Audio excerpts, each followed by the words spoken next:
안녕하세요 여러분. 오늘은 중학교 1학년 2학기 입체도형의 건널비와 부피에 대해서 공부를 하려고 합니다. 첫 번째 기둥의 건널비하고 두 번째 기둥의 부피를 공부를 할 거예요. 먼저 우리가 사각기둥을 선생님이 한번 그려볼게요. 이렇게 해서 구하고 문제를 풀어봅시다. 자, 3cm, 4cm, 5cm 이렇게 우리가 모서리 길이를 적어놨어요. 그러면 이 도형을 보고 건널비, 그 다음 부피를 한번 구하고자 합니다.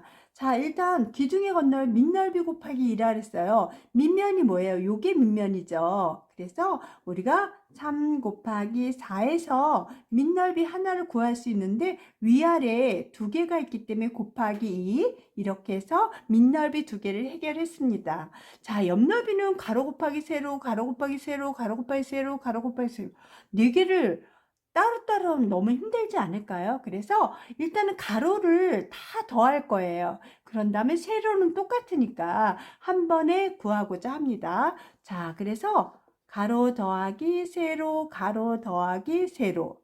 이게 밑면의 둘레예요. 그러니까 곱하기 얼마예요? 높이 5. 이렇게 하면 옆넓이가 해결이 되겠죠. 우리가 전개도를 간단히 우리가 그려보면 이렇게 자 간단히 그렸어요. 자 그러면 이 옆넓이를 가로 곱하기 세로, 가로 곱하기 세로, 가로 곱하기 세로, 가로 곱하기 세로 너무 힘들고 시간도 많이 걸리겠죠. 그래서 이 가로를 다 더한 거예요. 이게 밑면의 둘레가 되겠죠. 밑면의 둘레. 자, 밑면의 둘레. 자, 이 밑면의 둘레가 각각의 가로에 해당되는 거예요. 가로. 그래서 다 더한 다음에 높이는 지금 각각 5과 똑같아요. 그래서 한꺼번에 가로 곱하기 세로 하면 이 옆넓이 4개가 한꺼번에 해결이 됩니다. 그래서 밑면의 둘레 곱하기 높이 하면 옆넓이가 해결이 되기 때문에 간단히 이렇게 합니다. 즉 우리가 이 공식을 좀 헷갈릴 것 같으면 우리가 밑면의 둘레 할 때 즉 옆넓이 구할 때는 밑면의 둘레 곱하기 높이 즉 구자를 생각하면 돼요. 자 옆넓이 밑면의 둘레 다 더한 다음에 곱하기 높이 구자를 생각해서 나중에 혹시라도 생각이 안 나면 밑면의 둘레 곱하기 높이 해서 한 번에 이렇게 쉽게 해결을 할 수 있습니다. 자 그러면 볼까요? 이게 높이였죠. 높이. 자, 3, 4, 12 곱하기 2 하면 얼마예요? 24 더하기. 자, 밑면의 둘레 다 더하면 3 더하기 4는 7이고 3 더하기 4는 7. 7이 두 개 있으니까 얼마예요? 14가 되겠죠. 14 곱하기 5 하면 얼마예요? 70이 되겠죠. 그래서 우리가 구하고자 하는 거는 우리가 94 제곱 센티미터 이렇게 쓸 수 있겠죠. 자, 다시 한번 얘기합니다. 기둥의 건너비는 밑면이 두 개니까 밑넓이 곱하기 2 해서 밑넓이는 해결했고요. 그 다음 옆넓이는 따로따로 하기 힘드니까 밑면의 둘레를 다 더하세요. 밑면의 둘레를 다 더한 다음에 곱하기 높이 하면은 우리가 쉽게 우리가 옆넓이를 해결할 수 있습니다. 자, 이해하셨나요? 자, 그러면 이제 부피까지도 한번 해볼게요. 부피는 너무 쉬워요. 밑넓이 곱하기 높이. 밑넓이가 가로 곱하기 세로 하면 밑넓이 해결됐어요. 곱하기 높이. 자, 밑넓이 곱하기 높이. 3, 4, 12. 12 곱하기 5 하면 얼마예요? 60이 되겠죠. 다시 부피는 무조건 밑넓이 곱하기 높이. 밑넓이 곱하기 높이 하면 해결이 됩니다. 자, 그래서 단위는 어떻게 해? 세제곱 센티미터 이렇게 써주면 됩니다. 다시 건널비와 부피 혼돈하지 않도록 한 문제를 가지고 우리가 건널비와 부피를 한 번에 해결할 수 있습니다. 다시 한번 해볼까요? 자, 이렇게 해서 구하시고 자, 요번에 6, 2, 4로 해볼까요? 아무거나. 자, 우리가 건널비 먼저 할게요. 가로 곱하기 세로 하면 이 밑넓이 해결이 됩니다. 근데 밑넓이가 위아래 똑같은 게 두 개 있으니까 곱하기 2. 자, 옆넓이를 이 옆면 4개를 한꺼번에 할 수 있는 거는 다 더하라 그랬죠. 즉 6 더하기 2, 6 더하기 2, 6 더하기 2 한 다음에 가로 치셔야 돼요. 밑면의 둘레를 다 더한 다음에 곱하기 얼마예요? 높이 하면 우리가 옆넓이 4개가 해결이 됩니다. 자, 2는 4에서 4, 6이 24. 그래서 밑넓이 2개 해결했고요. 6에서 2 더하고 6에서 2 더하면 8이죠? 8이 16, 16 곱하기 4는 얼마예요? 64가 되겠죠? 그래서 얼마예요? 88 제곱 센티미터. 이렇게 우리가 계산을 쉽게 할 수 있습니다. 자, 이해했나요? 자, 밑넓이 곱하기 2. 옆면의 넓이, 옆넓이를 우리 친구들이 헷갈리는데 그냥 다 더한 다음에 밑면의 둘레를 다 더한 다음에 곱하기 높이 하면 한 번에 해결할 수 있다고 했습니다. 자, 그러면 이제 부피까지도 해결을 해볼까요? 자, 밑넓이 6 곱하기 2 하면 밑넓이 해결이 됩니다. 직사각형의 넓이니까 가로 곱하기 세로 곱하기 높이. 그래서 6이 12 곱하기 4 하면 부피는 48 세제곱 센티미터. 이렇게 해서 우리가 부피까지 해결할 수 있습니다. 자, 다시 한 번만 더 해볼게요.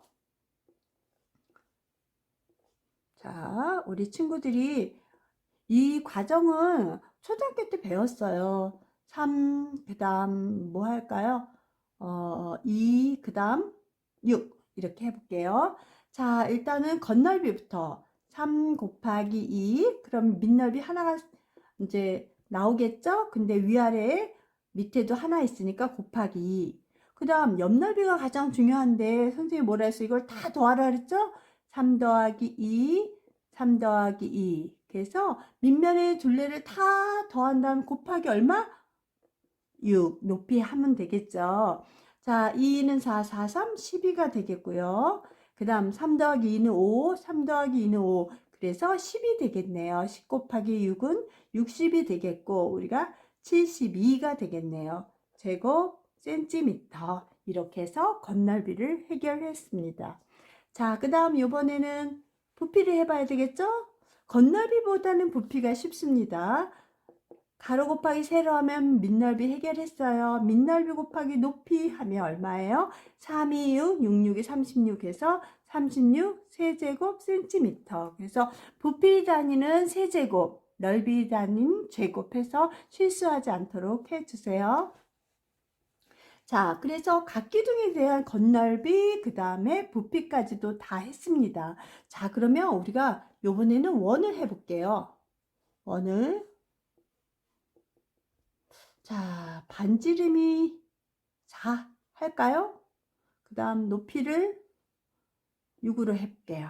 자, 반지름이 4cm이고 높이가 6cm인 우리가 원기둥이 있어요. 이것을 보고 겉넓이를 구하고자 합니다. 자, 밑면을 보니까 밑넓이를 어떻게 구해야 돼요? 이 부분이 원이잖아요. 밑넓이가 원이니까 원의 넓이를 구하면 돼요. 우리가 파이 r 제곱이죠.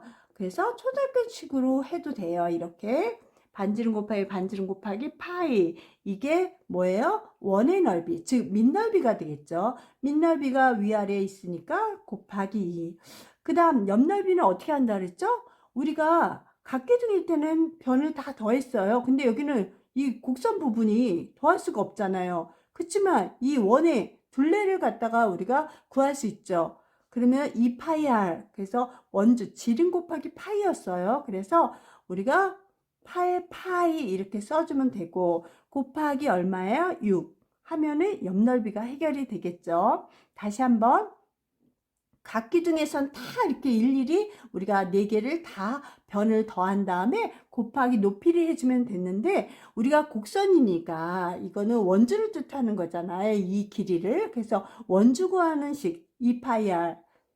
우리가 초등학교 때는 지름 곱하기 원주율 했잖아요. 즉 우리가 지름 곱하기 파이 하면 이게 원주예요. 이 둘레, 밑면의 둘레가 되겠죠. 높이는 얼마예요? 6 이렇게. 자, 2는 4, 그 다음에 4, 4, 16. 16 곱하기 2는 얼마예요? 32 파이. 그 다음에 8, 6이 48 파이. 그래서 더하면 얼마예요? 80 파이 제곱 센티미터. 다시 한번 원기둥도 마찬가지예요. 밑넓이 곱하기 2를 해야 되는데 밑면을 쭉 보니까 원이에요. 그럼 원의 넓이가 밑넓이가 되겠죠. 그래서 반지름 곱하기 파이, 즉 파이 r 제곱이라고 배웠죠. 곱하기 2 한 다음에 이 둘레 곱하기 높이를 해야지 옆넓이가 해결이 되는데 이게 원주를 뜻하니까 밑면의 둘레는 원주 곱하기 높이에서 이렇게 옆넓이를 해결할 수 있습니다. 그래서 우리가 4, 4, 16, 16 곱하기 2는 32, 그 다음 8, 6이 48에서 우리가 80 파이 제곱 센티미터 이렇게 구할 수 있습니다. 자, 그 다음 원기둥에서도 우리가 부피를 구해야 되겠죠? 그러면 각기둥이나 우리가 원기둥도 똑같아요. 일단은 기둥이니까 부피 구할 때 밑넓이 곱하기 높이, 밑넓이 곱하기 높이. 자, 밑면은 어떻게 해요? 반지름 곱하기 파이 하면 밑넓이가 나오겠죠? 밑넓이 곱하기 높이 해주면 됩니다. 4, 4, 16. 16 곱하기 6 하면 얼마야? 96이 되겠죠. 그래서 우리가 세제곱 센티미터 이렇게 해서 부피도 쉽게 구할 수 있습니다. 다시 한번 밑넓이 곱하기 높이예요. 만약에 밑면이 원이면 원의 넓이, 그 다음 삼각형이면 삼각형 넓이, 그 다음 사다리꼴이면 사다리꼴의 넓이, 오각형이면 오각형의 넓이, 그 모양의 넓이를 그대로 구하시고 높이만 곱해주면 부피는 어려운 거 없습니다. 다시 한번 밑넓이 곱하기 높이. 밑면이 삼각형이면 삼각형의 넓이 곱하기 높이가 되겠고, 사각형이면 사각형의 넓이 곱하기 높이, 원이면 원의 넓이 곱하기 높이. 어려운 거 없어요. 자, 기둥도 해봤는데 기둥 한 번 더 해볼까요? 자, 기둥. 자, 여기 5cm, 여기는 8cm. 자, 밑넓이는 반지름 곱하기 파이. 밑넓이 했죠? 곱하기 2. 자, 밑넓이 곱하기 2 했습니다. 옆넓이는 어떻게 한다 그랬죠? 원주가 이 밑면의 둘레거든요. 그래서 그게 얼마예요? 지름 곱하기 파이니까 원주는 10파이가 되겠고, 밑면의 둘레 곱하기 높이가 우리가 옆넓이 구하는 식이었어요. 자, 5이 10 곱하기 5 하면 얼마예요? 우리가 50파이가 되겠고, 그 다음에 10 곱하기 8 하면 80파이. 그래서 130파이 우리가 제곱 센티미터 이렇게 구할 수 있습니다.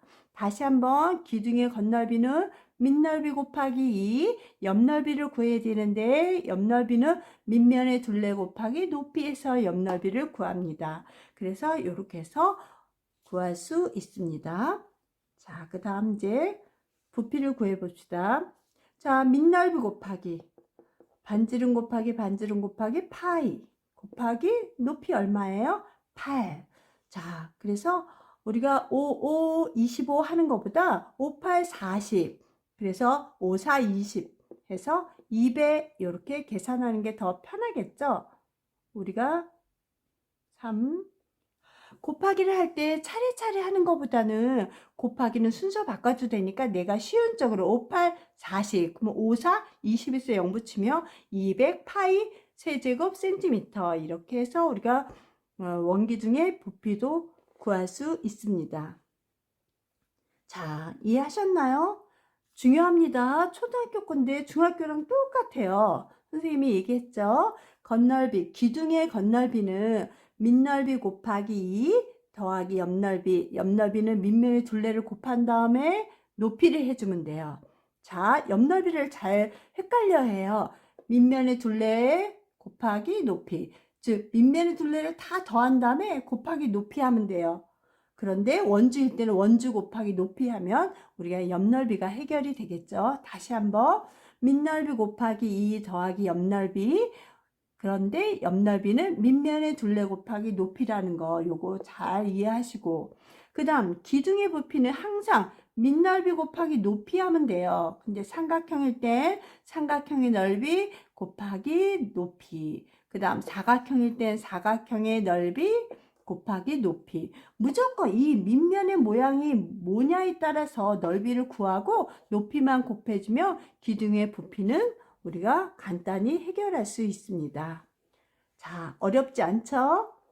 자, 우리가 어려운 것보다 조금 쉬운 거 먼저 한 번 더 마지막으로 해봅시다. 자, 친구들도 한번 해보세요. 선생님이 하는 걸 눈으로 볼 때는 쉬운데 막상 하려면 또 틀려요. 6, 7, 2. 그 다음 6. 여기는 8. 자, 우선 뭐예요? 똑같이 식을 써볼 거예요. 그래서 식을 우리가 기둥, 사각기둥하고 원기둥을 비교하면서 우리가 풀어보려고 합니다. 자, 6 곱하기 7, 밑넓이 곱하기 2 더하기, 자, 밑면의 둘레에 구해야 되잖아요. 그러면 6 더하기 7, 6 더하기 7 한 다음에 곱하기 얼마 하면 돼요? 우리가 2 하면 우리가 해결이 되겠죠. 자, 그 다음에 우리가 먼저 계산해 볼까요? 요렇게. 자, 6, 7이 42에서 2 곱하면 84가 되겠고, 그 다음 6에서 7 더하면 13이죠? 13이 두 개 있네요. 그러면 26이에요. 26 곱하기 2는 얼마야? 52가 되겠어요. 그래서 얼마요? 136 제곱 센티미터 이렇게 나옵니다. 자, 그러면 여기도 같이 해볼까요? 반지름 곱하기 반지름 곱하기 파이 하면 밑넓이가 나오는데 곱하기 2 하면 우리가 밑넓이 두 개 해결했습니다. 그 다음 우리가 옆넓이는 원주잖아요. 그러니까 12파이 곱하기 8 하면 옆넓이가 나오겠죠. 그래서 우리가 66이 36에서 2 하면 우리가 72파이가 되겠고, 12 곱하기 8 하면 8 1 8, 8 2 16, 96파이가 되겠네요. 그래서 더하면 우리가 168파이 제곱 센티미터 이렇게 계산할 수 있습니다. 그래서 각기둥의 건널비를 한번 구해봤고요. 원기둥의 건널비를 한번 구해봤습니다. 그래서 밑넓이 곱하기 높이, 아니 밑넓이 곱하기 2, 밑넓이 곱하기 2는 똑같은데 여기는 사각기둥이라 요걸 네 변을 다 더한 게 밑면의 둘레고 요게 높이였다면 여기는 원주가 밑면의 둘레고 여기는 높이가 되겠죠. 그거만 조심하면 될 것 같아요. 자, 그러면 이제 부피도 한번 비교해 볼까요? 부피는 밑넓이 곱하기 높이니까 밑넓이 가로 곱하기 세로 하면 밑넓이가 나오겠죠. 밑넓이 곱하기 2 하면 우리가 6, 7이 42. 42 곱하기 2 하면 얼마예요? 84 세제곱 센티미터. 자, 부피는 사각기둥의 부피는 밑넓이 곱하기 높이. 그래서 가로 곱하기 세로 한 다음에 높이를 곱해주면 6, 7이 42 곱하기 2 하면 84 세제곱 센티미터가 되겠죠. 자, 그러면 이제 원기둥의 부피를 구할까요? 자, 원기둥에서 밑면은 우리가 원이 되겠죠. 그래서 원의 넓이는 반지름 곱하기 반지름 곱하기 파이, 즉 파이 r 제곱이죠. 그래서 밑넓이 곱하기 높이 하면 돼요. 자, 그러면 6, 6이 36 곱하기 파이 곱하기 8. 자, 36 곱하기 8을 하면 얼마죠? 6, 8이 48. 3, 8이 24에서 4 더하면 288이 되겠죠? 그래서 우리가 288 파이 세제곱 센티미터. 이렇게 해서 원기둥의 부피까지 우리가 다 구했습니다. 자, 오늘은 별로 어려운 내용은 아니고요. 입체도형의 건널비하고 부피, 즉 각기둥의 건널비, 그 다음에 원기둥의 건널비, 그 다음 각기둥의 부피, 우리가 원기둥의 부피까지 오늘 공부를 다 했습니다. 자, 어렵지 않죠, 우리 친구들? 그래서 우리가 이 공식만 알면은 우리가 쉽게 구할 수 있어요. 우리가 삼각기둥, 사각기둥, 오각기둥, 육각기둥 이거는 밑면이 삼각형 구하고 곱하기 2에서 밑면의 둘레 다 더한 다음에 곱하기 높이 하면 해결이 됩니다. 그래서 기둥의 건널비나 부피는 우리가 밑면의 모양에 따라 우리가 다 다른 식이 적용이 되기 때문에 이 대표적인 식만 알면은 이 문제도 쉽게 풀 수 있습니다. 자, 우리 친구들 어려웠나요? 어렵지 않았죠? 다음 시간엔 구, 뿔 이런 것들을 이용해서 우리가 건너비도 구해보고 부피도 구할 거예요. 오늘 끝까지 들어주셔서 감사하고요. 다음 시간에 또 만나요. 안녕.